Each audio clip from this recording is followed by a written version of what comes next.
Hey, this is On the Scene with Carissa Des, and I'm here with my special guest, Terrence Hayes. So nice to meet you. I've never met you before, but I think I might have seen you speak at. Didn't you do speaker events during the protests a little bit? Well, during that time, a little bit before that, I had lost a cousin to police violence, so I was all in that space. Juanice Hayes. Yeah, look at you. You know. Yeah, I was there. That's I was there my on the cousin. ground doing interviews and stuff like that. Yep, So you got and me. filming the speeches and things like that. So Nice. yeah. You got me. Yeah. So, what motivated you to want to run for city council? So I live in District 1, and I think that for me, there's a period of time, especially from a black lens, where people were controlling the narrative for black folks. And I wasn't a fan of that, because I feel like we have the ability to speak for ourselves, right? Think for ourselves, represent ourselves in these spaces. And then District 1, I feel like just needs somebody to be honest, to be realistic about our needs. We're not like any other district. We haven't been represented the whole time. And so I just feel like right now I can be the people's champ, both to allow black folks to speak for themselves in these spaces, and then to allow a community that hasn't had a voice politically to have one. Okay. Yeah. So what are some things that you would like to bring to city council?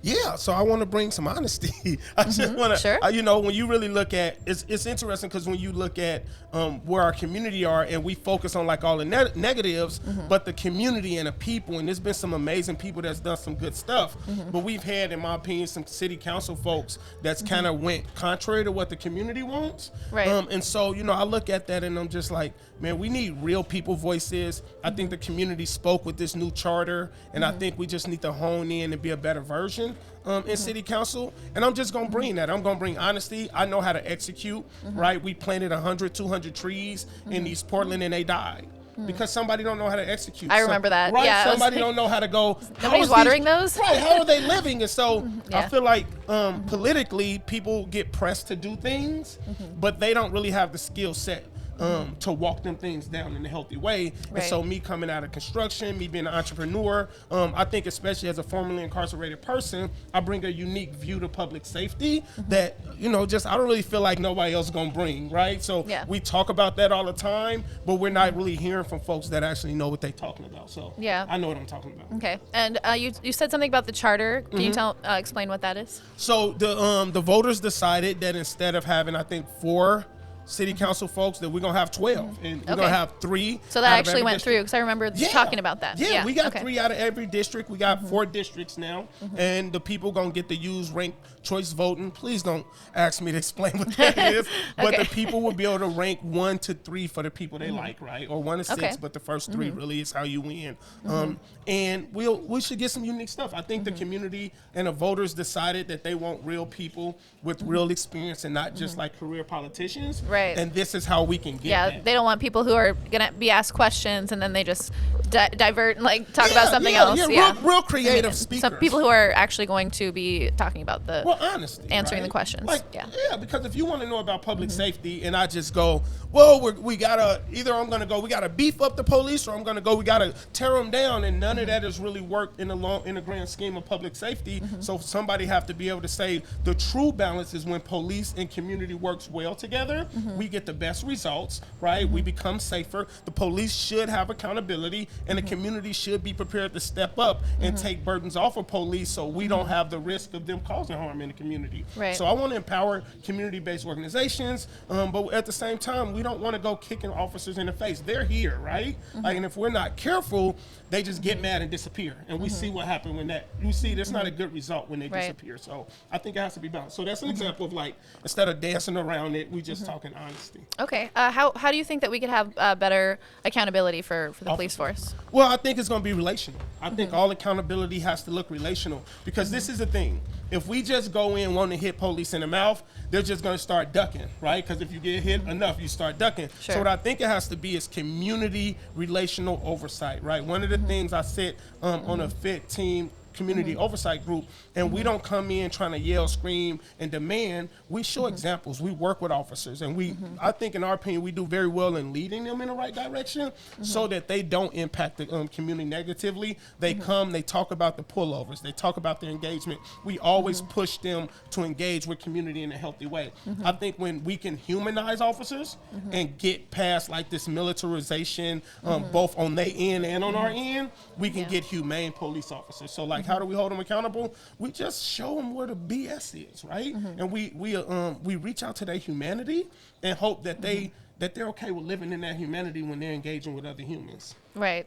Not like they can just do whatever they want and not have anybody I think saying that. Yeah, I think we're at a time not where doing anything everybody right. know that time is up, right? We're not, as a community, we're not gonna stand for officers misbehaving towards community members. And I honestly, as I'm having these conversations, I think police is ready to have honest dialogue, right? I know people don't really believe it, but I'm having those dialogues. And as a formerly incarcerated person, I'm not compromising in that dialogue. I'm saying real stuff. I lost a cousin to police violence. I'm always gonna call that out. And I don't want to lose another one, and I don't want another black or brown kid dying unwarranted at the hand of the police. So in order to do that, I'm challenging behavior. I'm talking about engagement. If I can convince every officer who's serving our community to act humane when they're serving, then I think we get a fair exchange and people stay alive. Okay, yeah. So it must have been hard to go from, your cousin dying to where you're at now, to wanting to like make changes. I'm sure there's like a lot of anger and then okay, how are we going to make some changes? Because obviously like just being in the streets, yelling at them isn't really, and maybe it got the attention at first, but then there needs to be next steps after that. I appreciate my street yellers. You know what I mean? I think that when folks is raging out and demanding change, when folks like myself who are coming to the table, excuse me, that the angry folks become my leverage point, right? I'm like, you see they mad, right? Act right, let's do better.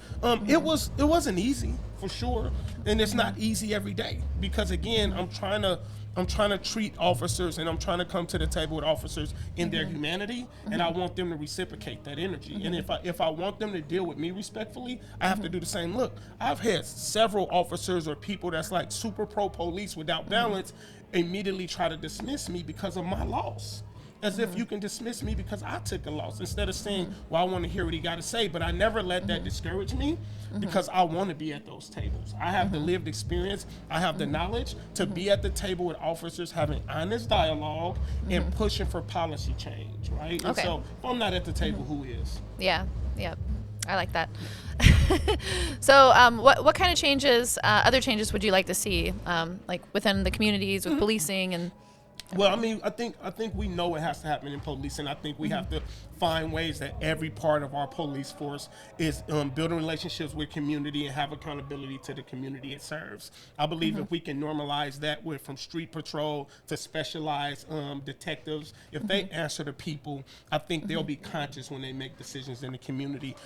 One of the things I'm really adamant about is reintroducing like the trades back into high schools, right? I think that there was I'm an old man, right? I'm 40 years old. So I think there was a period of time when I grew up and when I was in high school. That's not old, by the way. It's getting there. But there was a period of time where all we talked about was college. Okay. Everything was college. And I stopped, like I was a cool student, but I didn't want to go to college. But if that's what I think my only option is, that's what I'm going to do.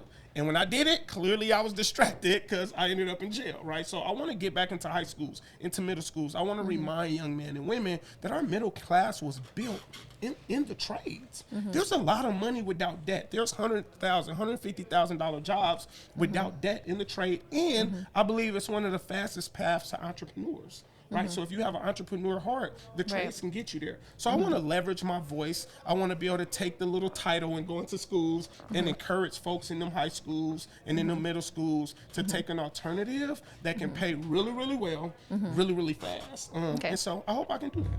Yeah. Well, I'm rooting for you. Thank you. What else do you see in your future, in your career? What are like your other goals that you have? Like real life outside of politics? Well, maybe including both. I think that, so my company does graffiti removal and pressure washing. And I realized that our community, we kind of like, graffiti's always been like this amazing artistic expression, but I think we went too far, right? I think we went from like expressing here and there to like dominating the city, dominating people's personal property. And so, you know, I want to leverage my not only my love for that artistic expression, but my knowledge of cleaning up the city, right? So I want to not only be a part of that in city council, but I want to encourage small businesses and people to build up in a way to help other small businesses clean up and be able to sustain past that affront on their property. Look, we can't love one thing at the expense of destroying another, right? And because we live in these crazy extremes in our city, we often go, well, if I love you, I'm gonna hate that person. And I think that what I bring unique is I'm a bridge builder, and that's not where I'm gonna live. I'm gonna love all people. I'm gonna walk with all people, and I'm gonna help people find that place where you can still be you. You can still be you. We can tolerate each other. And so if I had a long-term goal, it would be whenever I come out of politics to be known as a bridge builder. And as I continue to do it in the community, just bridge building and making things better for all of us. Okay. Yeah, I like to see myself as a bit of a bridge builder myself.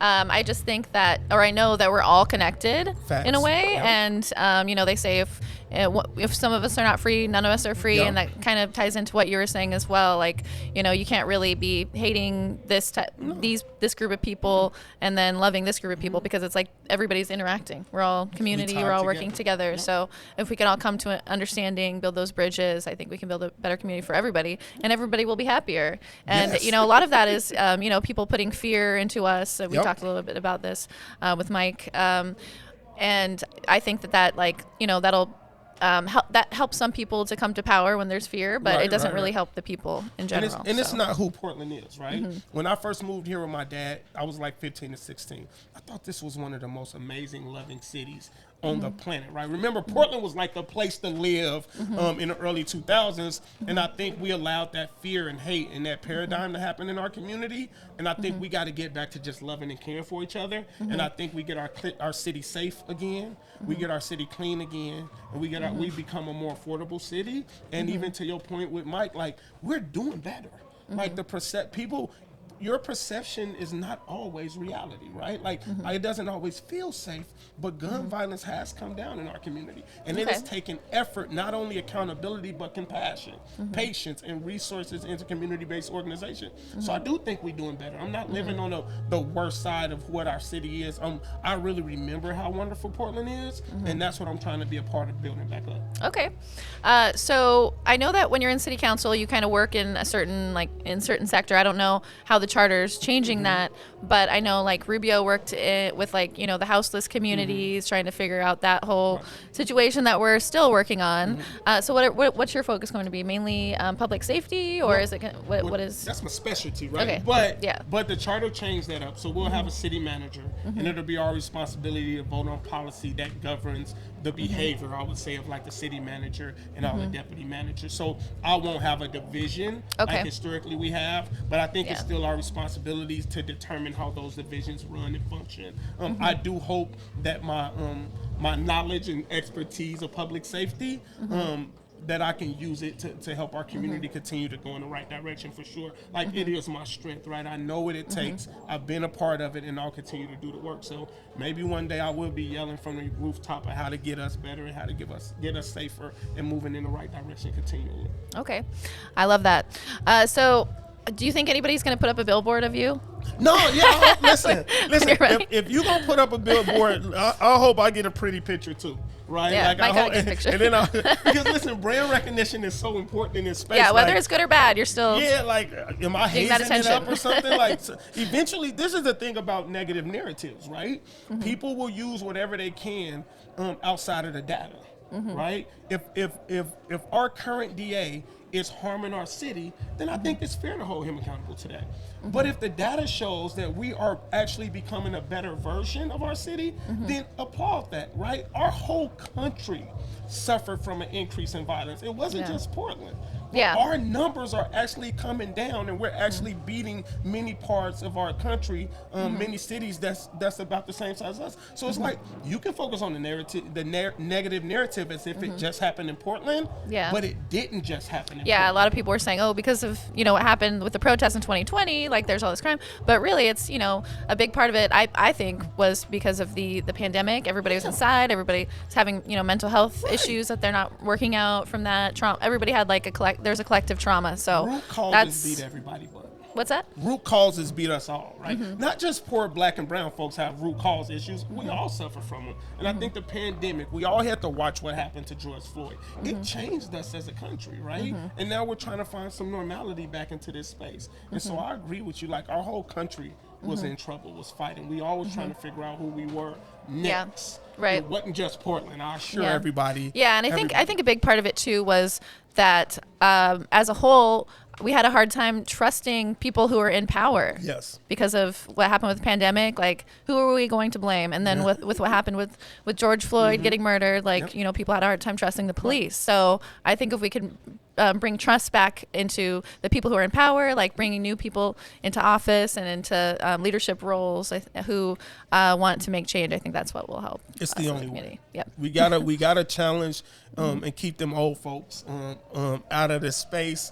Or at least keep them accountable. or hold them, even if they make it, how do we hold them accountable, right? How do we make sure, how do we make sure that they do what's right? And I think the people do that. And I think this charter is set up uniquely enough that it gives the voters true power over who will sit in those seats. Yeah. And they got options, right? You can like a lot of stuff about me and not some stuff, a lot of stuff about the next person and not some stuff, and you can pick 3 amazing people that can do the job. Yep. I just hope to be one of them in District 1. Yeah. Well, I'm rooting for you. And I'm excited to see what changes will be made, and how having that charter will affect local city government. Because Portland's needed that change, I think, for a long time. So anyway, it was so nice speaking with you. I'll let you back to the show. We're here for The Thesis here at Lollipop Shop. And I'm on the scene. I'm Carissa Des, special guest Terrence Hayes. And where can we find you on social media, so we can see what else you're up to? Team Hayes for Portland. All right, Team Hayes for Portland. Just put it in there. They're going to find me somehow. Terrence Hayes, District 1, Team Hayes for Portland. Support me. I'm really excited about serving this city. Great. Well, excited to see what you do. So nice to meet you. Nice to meet you too. Thank you.